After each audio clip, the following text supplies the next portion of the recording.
Hi guys, good afternoon. Gusto ko lang ibahagi sa inyo ang maliit na setup ko kung paano ng Chubifix, kung paano natin ma-stay na malinis ang Chubifix. Pakita ko lang sa inyo guys, no? Actually, maliit lang yung area ko, yung lagyan ko. Pero, tumatagal po ito sila, no? Hindi po sila nalulusaw agad. Bakit? Kasi binukod ko siya, no? Gumamit ako ng maliliit na Tupperware, tapos hinhiwalay-hiwalay ko sila. Ganito kasi yung advantage niyan. Kapag sinama mo silang buo, kung mapapansin mo yung Chubifix, magkumpulan yan sila, no? So, pag magkumpulan sila, ang bilis nilang dumumi. Tapos, yun nga, nalulusaw sila. Pero kung hinihiwalay mo sila, no, kahit maliit lang yung lagayan mo, at the same time, maliit lang din yung ano ko, yung filtration ko. Ang importante sa kanila yung gumagalaw yung tubig para ma-feel nila na nasa ano sila, nasa running water. Ganun na yung setup ko, no? Napakadali at gusto kong i-share sa inyo na pwede nyo subukan.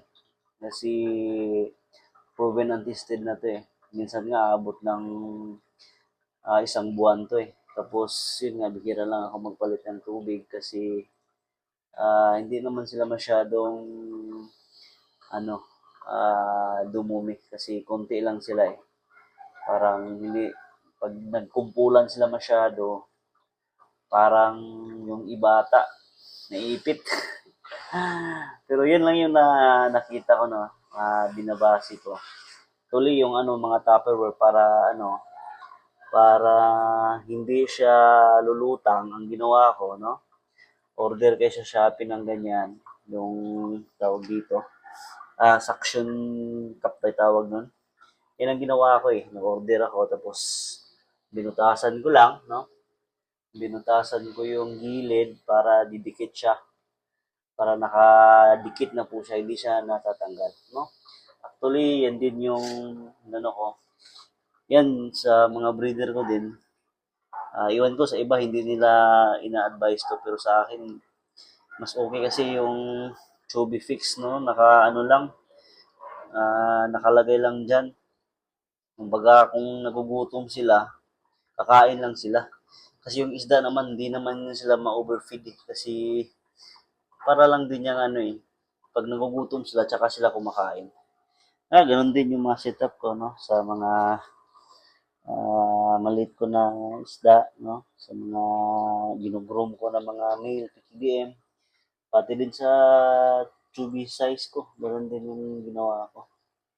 Nilagay ko din ng ano, kasi yan, kakain nga lang talaga yan sila pag nagugutom sila. No? So, ganun din, no? Sa mga ano ko, sa dito, sa mga gapis ko na binubukod ko yung mga ano ko, ganun din yung ginagawa ko. Nilagay ko lang sila ng chubby fix. At the same time, matatagal talaga yung chubby fix na yan. Matagal yan sila malusaw. Kasi yun nga, ang malaki yung lagayan, tapos nandyan lang sila. No, gumagalaw. Same this, no? Same as this. Lahat ng setup ko, nilalagyan ko talaga ng chubby fix. No? Pati nga yung ano ko eh, yung mga fry ko, no? Kasi kumakain din sila eh, no? Yun ang napansin ko sa kanila.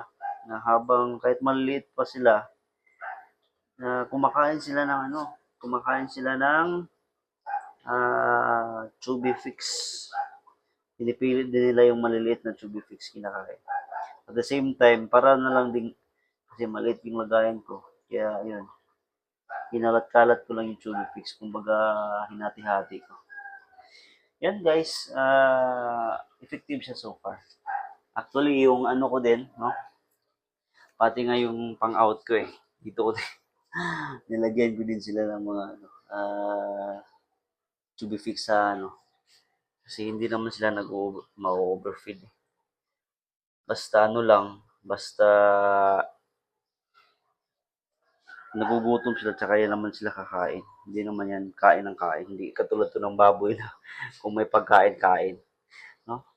Hopefully guys, ano, ah, masubukan nyo yung ginagawa ko sa mga maliliit na pwesto, no?